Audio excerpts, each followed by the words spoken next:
No está parado. Mi hermano, que solamente viene con un puñal ahí, apoyándome, yo no sé.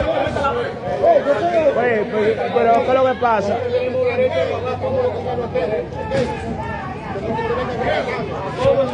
Claro que sí. Oh, pero tan agresivos ellos, ¿qué es lo que les pasa?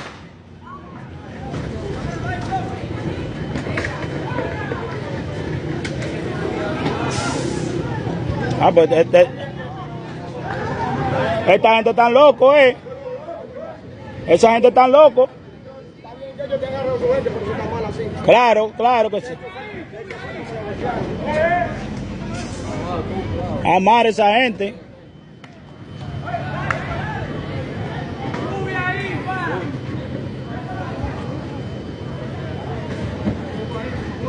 Mira, mira, mira.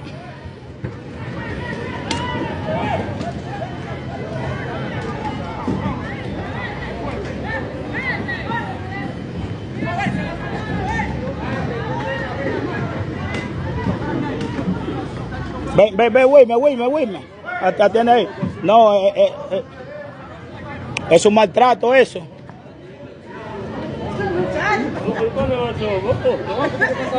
No, esa gente está mal.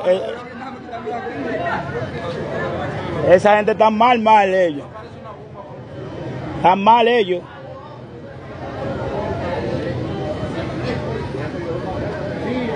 Esa gente está mal. Ustedes están bien mal. Es un abuso.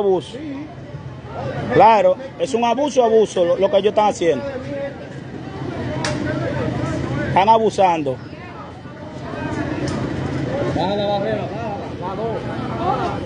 Están abusando.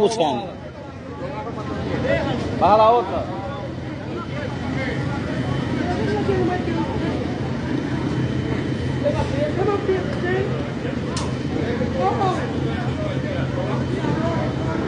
No, esa gente han hecho algo, mira, pero ellos están bien grabados, es lo que ellos no saben.